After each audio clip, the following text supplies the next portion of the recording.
FM. The night comes alive. বিশ্বাস করা না করাটা আপনার ব্যাপার। That's right. বিশ্বাস করা বা না করাটা আপনার ব্যাপার।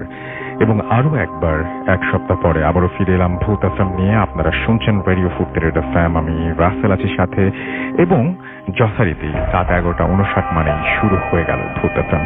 আপনাদের সবাইকে আমন্ত্রণ, এবং আশা করছি যে এই একটা সপ্তাহ ভালো ছিলেন, এবং সামনের যে সময়গুলো সেই সময়গুলো আপনাদের অনেক অনেক অনেক অনেক ভালো কাটবে।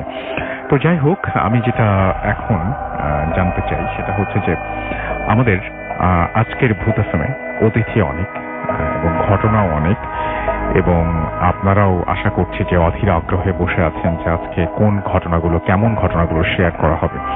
আমরা খুব অধীর আগ্রহে আছি আপনার জন্য যে আপনি কতটা এনজয় করবেন আজকের ভূত এফএম। আজকে যে ভূত এফএমের যে পুরো যে ঘটনাগুলো, সেই ঘটনাগুলোর একটিও যদি আপনাদের ভালো লাগে তাহলে সেটা আমাদের যে অনেক বড় একটা অ্যাচিভমেন্ট হবে।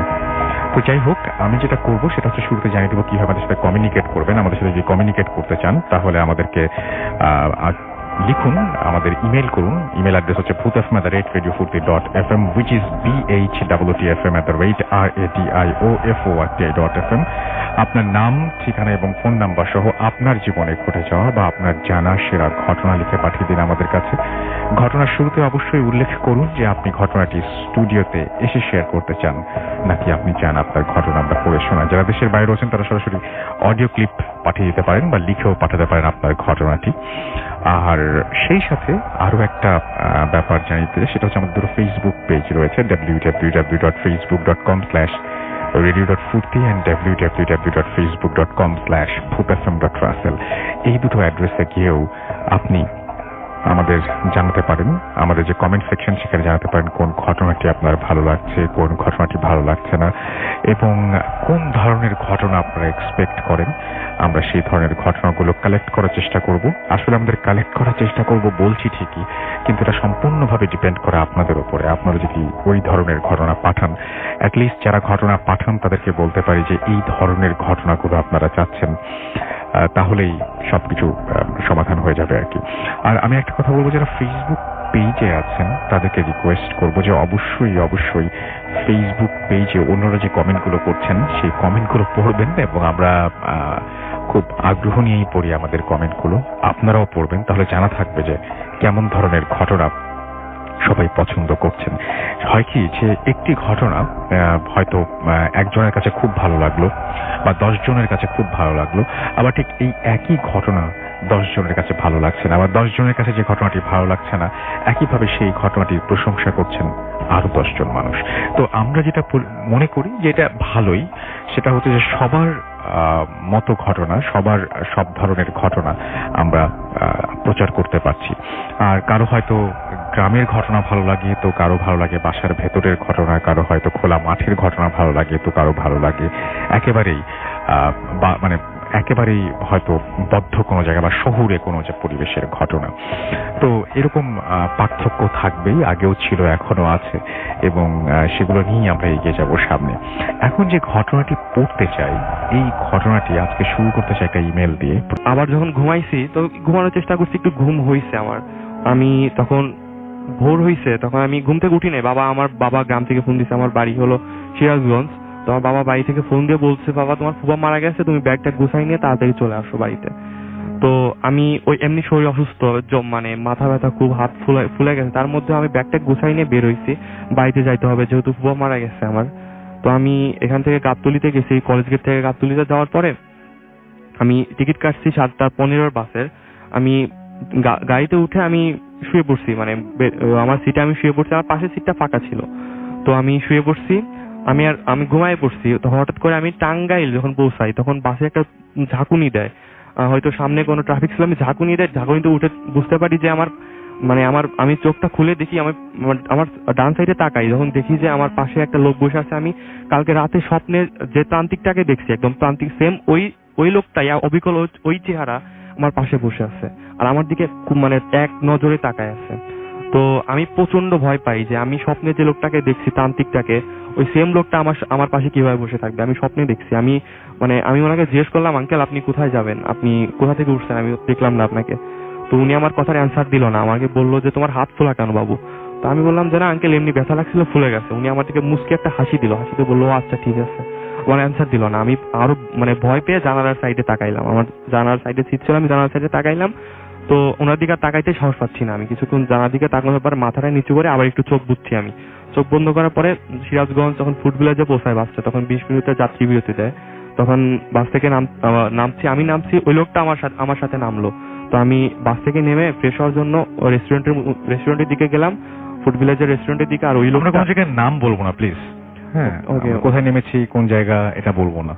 ওকে। আমি তো রেস্টুরেন্টের মধ্যে ঢুকলাম, ওই লোকটা রোডের অপোজিটে আরেকটা ওইখানে চাটা বিক্রি হতো, চা বিস্কিট এগুলো বিক্রি হতো, উনি রোডের অপোজিটে গেল। আমি দেখতে পারলাম উনি অপোজিটে যাচ্ছে। তো আমি ফ্রেশ হয়ে কিছু খাওয়া দাওয়া করে এসে বসলাম। তখন 20 মিনিট অলরেডি শেষ হয়ে গেছে, তো বাস ছেড়ে দিবে। ওই লোকটা এখন আসেনি, আমার পাশে যে সিটে যে বসেছিল উনি এখন আসেনি। তো আমি সুপারভাইজারকে ডাক দিয়ে বললাম, মামা এই যে আমার পাশে যে একজন বসেছিল উনি তো এখন আসেনি, বাস ছেড়ে দিচ্ছেন।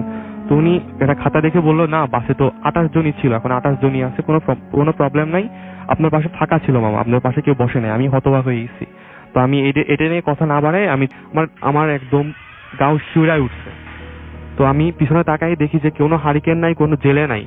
তখন আমি বুঝতে পারতেছিলাম না আমি কি করবো, আমি কোন সাইডে যাবো। অনেক দূর হেঁটে চলে আসছি ক্ষেতের মধ্যে, আমি কোন সাইডে যাবো, আমি ডানে বামে কোথায় কিচ্ছু বুঝতেছি না, আমি কোন দিকে যাবো। আমি হতবাক হয়ে গেছি। কিছুক্ষণ আমি দাঁড়া থাকার পরে আমার কি মনে হচ্ছে, আমার মনের মধ্যে কি হলো আমি জানি না, আমি সামনের দিকে হাঁটতে থাকি।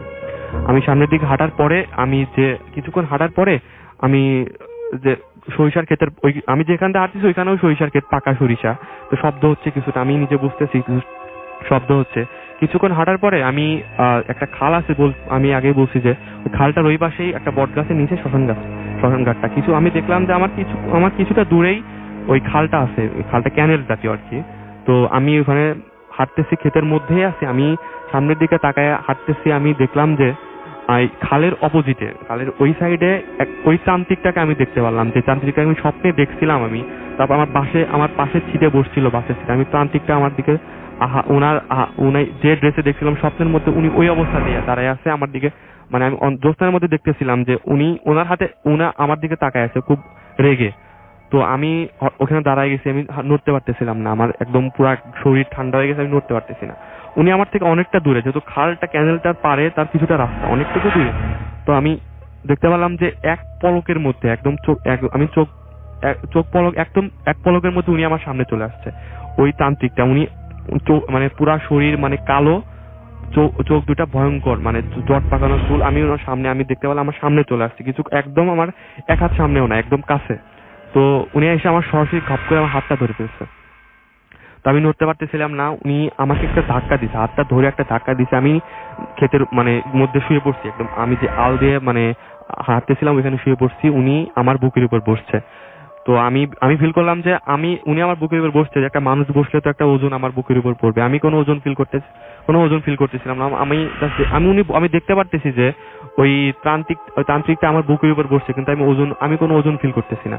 উনি আমার বুকের উপর বসে আমাকে বলছে যে এখন তোর আমি শাস্তিটা দিব, তোকে বলছিলাম এই শাস্তিটা তোকে পেতে হবে, তুই আজকে তো শাস্তিটা দিব। উনি আমাকে ধাক্কা দিয়ে মাটিতে মাথাটা লাগাই আমার পাটা ধরছে। উনি উঠছে, দাঁড়াইছে, দাঁড়ানোর পর উনি আমার পাটা ধরে টানে খালের দিকে নিয়ে যাচ্ছে। খালের ওইখানে কাদা আছে, মোটামুটি খালের ওইখানে কাদা আছে, আমার ওই কাদার বরাবর নিয়ে যাচ্ছে।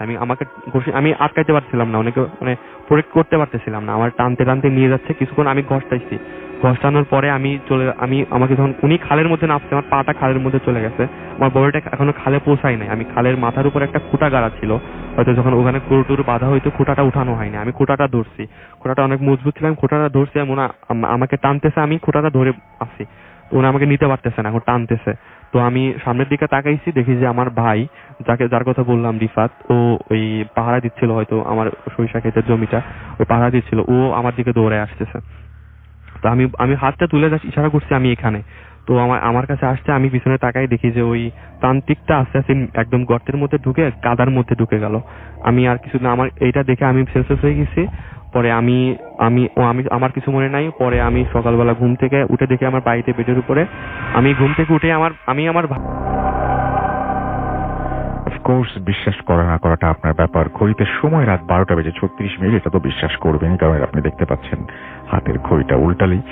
আর আমি রাসেল আছির সাথে চলছে ভূত এফএম, এবং আপনি শুনছেন রেডিও ফুর্তির এফএম পৃথিবীর বিভিন্ন প্রান্ত থেকে, এবং কোথাও দিন কোথাও রাত। যেমন আমি সবসময় বলি, ইউএসএ থেকে প্রচুর ঘটনা পাই আমরা, বাট ইউএসএ এখন দিন, তারপরে অনেকে অ্যাপ দিয়ে শুনছেন। আমাদের অনেকেই আছেন যারা হচ্ছে নামাজ পড়ে, জুম্মার নামাজ পড়ে এখন হয়তো শুনতে শুরু করেছেন ভূত এফএম। এরকম সেটা হচ্ছে ইউএসএর কথাই বলছি আমি। এছাড়াও সৌদি আরব থেকে, মিডল ইস্ট থেকে আমাদের প্রচুর ঘটনা আসে, ওমান থেকে আসে, আমাদের সাথে আসে, আমাদের এখানে আসে সৌদি আরব থেকে, আমাদের সাথে আমাদের ইন্ডিয়া থেকে প্রচুর ঘটনা আসে। এবং আমাদের এখন যেটা আমি গত সপ্তাহ বলেছিলাম, এই সপ্তাহে আরো একবার বলবো যে আমাদের যে সমস্ত ঘটনা আপনারা লিখে পাঠাচ্ছেন পড়ে শোনানোর জন্য, সেই সমস্ত ঘটনা আর একটু ভালো হলে আমাদের জন্য ভালো হয়। মানে লেখাটা এবং সবকিছু মিলিয়ে বলছি না কেউ খারাপ লিখছেন, কিন্তু আরো ভালো এক্সপেক্ট করি আপনাদের কাছে, কারণ এর চেয়ে ভালো আপনারা লিখেছেন। সেই জন্য যেটা করব, যাদের ঘটনা সিলেক্টেড হয়েছে বা যারা এর আগেও লিখেছেন তারা আবারও লিখে পাঠান, এবং যাদের ঘটনা সিলেক্টেড হয়নি তারা আরো ভালো ঘটনা লিখে পাঠাবেন, সেটাই প্রত্যাশা থাকবে আমাদের। আমাদের ইমেল অ্যাড্রেস হচ্ছে bhutfm@radiofurti.fm, which is bhwtfm@radiofurt.fm। আপনার নাম, ঠিকানা এবং ফোন নাম্বার সহ আপনার জীবনে ঘটে যাওয়া বা আপনার জানা সেরা ঘটনা লিখে পাঠিয়ে দিন আমাদের কাছে। ঘটনার শুরুতে অবশ্যই উল্লেখ করুন যে ঘটনাটি আপনি স্টুডিওতে এসে শেয়ার করতে চান, নাকি আপনি চান আপনার ঘটনা আমরা পড়ে শোনাই। যারা দেশের বাইরে রয়েছেন তারা সরাসরি অডিও ক্লিপ পাঠাতে পারেন বা লিখেও পাঠাতে পারেন আপনার ঘটনাটি। আমরা চলে যাব আমাদের পরবর্তী অতিথির কাছে, এবং আমাদের পরবর্তী অতিথিকে রিকোয়েস্ট করব আপনার নাম, ঠিকানা এবং তারপরে এ দুটো বলে তারপর আপনার ঘটনা শেয়ার করতে। চলে যাই আমাদের দ্বিতীয় অতিথির কাছে। ধন্যবাদ রাসেল ভাই। আমার নাম তিতাস কুমার অব্র, থাকি এয়ারপোর্ট এলাকায়। তো আমি যেটা বলতে চাচ্ছি সেটা ঝিনাইদহের ছোট্ট একটি গ্রামে ঘটে যাওয়া কিছু ঘটনা রাসেল ভাই। তো ছোট্ট একটা গ্রামের নামটা বলছি না, সবুজ শ্যামলা, পাশে একটা নদীও আছে, হয়তো বা কখনো নাম শুনছেন আপনারা, চিত্রা নদী। তো গরমের ছুটিতে আমি বাড়িতে গেছিলাম গ্রামের বাসায়। তো আমার গ্রামের বাসাতে আমার কাকু আছে, আমার বাবা মা সবাই থাকেন ওইখানে। তো আমি মাঝে মাঝে ঘুরতে যাই, বেড়াইতে যাই রাসেল ভাই। তো বর্ষার মৌসুম, তখন বর্ষার মৌসুম বলতে গ্রীষ্ম শেষ, মানে ছুটি কিছুদিন পাইছিলাম, বর্ষার শুরুতে আর কি বৃষ্টি হচ্ছে। তো বৃষ্টি ওই ইয়েতে গেছি, আমি গ্রামে ঘুরতে গেছি। তো বর্ষার মৌসুমে নদীতে অনেক জল থাকে এবং প্রচুর পরিমাণে মাছও পাওয়া যায়। জেলেরা সবসময় মাছ ধরানে ব্যস্ত থাকে। আমার গ্রামের পাশেই একটা পাড়া আছে, ওইখানে হালদার জাতীয় যারা মাছ ধরে তাদেরকে জেলে বলে। তো ওরা মাছ ধরে। আমার কাকু মাঝে মাঝে শখ করে মাছ ধরতে যায়। তো আমার কাকু বলছে যে রাসেল ভাই, আমার কাকু বলছিল যে তিতাস তুই তো গ্রাম থেকে আসছিস, চ একদিন মাছ ধরতে যাই। বললাম যে মাছ ধরতে যাওয়া তো অনেক মজার ব্যাপার, অনেক মজা হবে হয়তোবা। তো আমি তো জানি না যে মাছ ধরতে গেলে কি কি লাগে, কি কি ইনস্ট্রুমেন্ট লাগে, কি কি যন্ত্রপাতি লাগে, আমি সেটা জানি না। তো যাই হোক, কাকু বেশিরভাগ রাতেই মাছ মারতে যায়। তো আচ্ছা ঠিক আছে, আমি যাব। আমরা যেখান থেকে মাছ ধরা শুরু করলাম ওইখানে 3 রাস্তার মোড়, অ্যান্ড মোড়ের পাশে একটা বড় বট গাছ আছে, একটা ব্রিজও আছে। আমি ছোটবেলায় শুনেছি যে 3 রাস্তার মোড়ে অনেক ভয়ঙ্কর কিছু থাকে হয়তো।